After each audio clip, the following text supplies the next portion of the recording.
1990 मधला काळ आहे. लंडनमधलं एक कोझी अपार्टमेंट आहे. तिकडे एक नुकतंच लग्न झालेलं जोडपं आहे आणि जे अगदी नॉर्मल रुटीन असतं, की संध्याकाळी सोफ्यावर बसून ते एकत्र टीव्ही बघतायत. टीव्ही बघता-बघता त्यांना एक शो सापडतो आणि त्या शोमधनं फक्त त्या दोघांचं आयुष्य नाही, तर अख्ख्या भारताचा जो एंटरटेनमेंटचा लँडस्केप आहे, तो पूर्णपणे बदलणार असतो. ओके. हा शो असतो क्राईम स्टॉपर्स नावाचा, जो एक ट्रू क्राईम शो असतो. तर हे दोघं कोण होते? तर हे दोघं होते सोहेब इलियासी आणि त्याची बायको अंजू सिंग. त्यांना असं वाटतं, की हा शो काहीही करून आपण भारतात घेऊन यायला पाहिजे आणि मग एका मिशनने झपाटल्यासारखे ते कामाला लागतात. अंजू या शोची होस्ट असते अच्छा.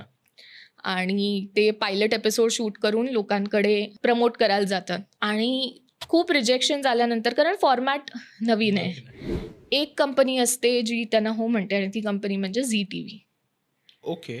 झी टीव्ही त्यांच्या शोवर एक चान्स घ्यायला तयार होते, पण त्यांची एक अट असते, की एकतर हा फॉर्मॅट नवीन आहे आणि त्यात कदाचित एका फिमेल होस्टला लोकं स्वीकारणार नाहीत. हं. आणि त्यामुळे असं ठरतं, की हा शो झी करेल जर सोहेब इलियासी त्याचा अँकर असेल, त्याचा फेस असेल. ओह! ओके.